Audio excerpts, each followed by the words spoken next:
کا گھر۔ مدینہ کی پاک زمین پر ایک گھر تھا جو نور سے روشن تھا۔ یہ گھر تھا حضرت علی اور حضرت فاطمہ کا۔ اس گھر میں اللہ تعالیٰ کے رسول صلی اللہ تعالیٰ علیہ وسلم کی پیاری بیٹی حضرت فاطمہ رہتی تھی، جن کی سادگی اور پاکیزگی مثال تھی۔ حضرت علی جو شیر خدا تھے، اپنی بہادری اور تقوی کے لیے جانے جاتے تھے۔ ان کے بیٹے حضرت حسن اور حسین نبی کریم صلی اللہ تعالی علیہ وسلم کے دل کے ٹکڑے تھے، اور پورے مدینہ میں ان کی معصومیت اور بہادری کی چرچا تھی۔ رمضان کا مبارک مہینہ تھا اور اس گھر کے ہر کونے میں عبادت اور ذکر و اذکار کی روشنی تھی۔ رمضان کی ایک مبارک صبح حضرت فاطمہ گھر میں آٹا گوندھ رہی تھی تاکہ افطار کے لیے روٹیاں بنا سکیں۔ بچے حضرت حسن اور حسین پاس ہی کھیل رہے تھے اور حضرت علی گھر میں داخل ہوئے، جن کے چہرے پر تھکان تھی لیکن دل میں سکون تھا۔ حضرت فاطمہ نے علی کو دیکھ کر کہا،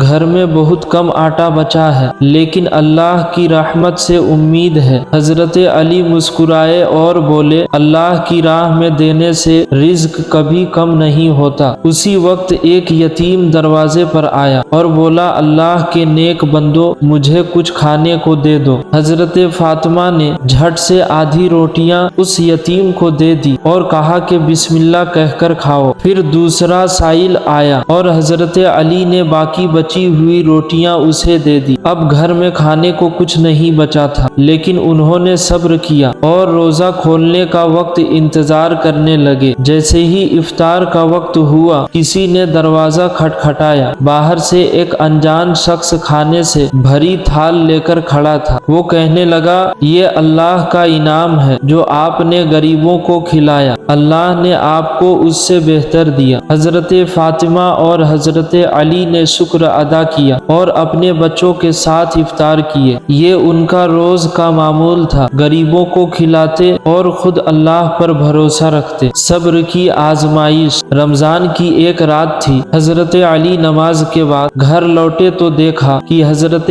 فاطمہ دعا میں مشغول ہے۔ انہوں نے آہستہ سے پوچھا، یا فاطمہ کیا مانگا اللہ سے؟ حضرت فاطمہ نے کہا، اپنے امت کے لیے بھلائی مانگی اور ہمارے لیے صبر۔ اتنے میں حضرت حسن اور حسین نیند میں کروٹیں بدلنے لگے، مانو کسی چیز کی کمی محسوس ہو رہی ہو۔ حضرت فاطمہ نے دھیرے سے کہا، گھر میں کچھ کھانے کو نہیں ہے، بچے بھوکے سوئے ہیں۔ حضرت علی کا دل پگھل گیا لیکن انہوں نے فاطمہ کو تسلی دی، اللہ بہت قریب ہے، صبر کرو۔ اگلی صبح فاطمہ نے ایک چادر نکالی اور کہا کہ میں اسے بازار لے جا کر بیچ دوں تاکہ کچھ کھانا خرید سکوں۔ حضرت علی بولے، نہیں، میں خود اسے لے کر جاؤں گا۔ جب حضرت علی بازار پہنچے تو ایک آدمی نے وہ چادر دیکھی اور کہا کہ یا علی، یہ تو بہت قیمتی ہے، میں اسے خریدوں گا۔ اس آدمی نے چادر کے بدلے سونے کے سکے دیے اور کہا کہ اللہ نے آپ کے گھر کو برکت سے بھر دے۔ حضرت علی جب گھر لوٹے تو فاطمہ نے شکر ادا کیا اور کہا کہ دیکھا صبر کا پھل میٹھا ہوتا ہے۔ اس رات پورے گھر میں خوشی اور شانتی کا ماحول تھا کیونکہ اللہ نے ان کے صبر کا انعام دیا تھا۔ حضرت علی کی بہادری۔ رمضان کی ایک رات تھی جب مدینہ میں ایک شخص ڈرا سہما دوڑتا ہوا حضرت علی کے گھر پہنچا۔ اس نے کانپتی آواز میں کہا، یا علی، کچھ لٹیرے ہماری بستی پر حملہ کرنے والے ہیں۔ حضرت علی فوراً اپنی تلوار ذوالفقار لے کر کھڑے ہو گئے اور بولے، اللہ کے بندوں کو ڈرنے کی ضرورت نہیں۔ حضرت فاطمہ نے فکر مند ہو کر کہا، یا علی، اپنا خیال رکھنا۔ حضرت علی مدینہ کی گلیوں سے گزرتے ہوئے اس بستی کی طرف بڑھے جہاں خطرہ منڈرا رہا تھا۔ جب وہ وہاں پہنچے تو دیکھا کہ کچھ لٹیرے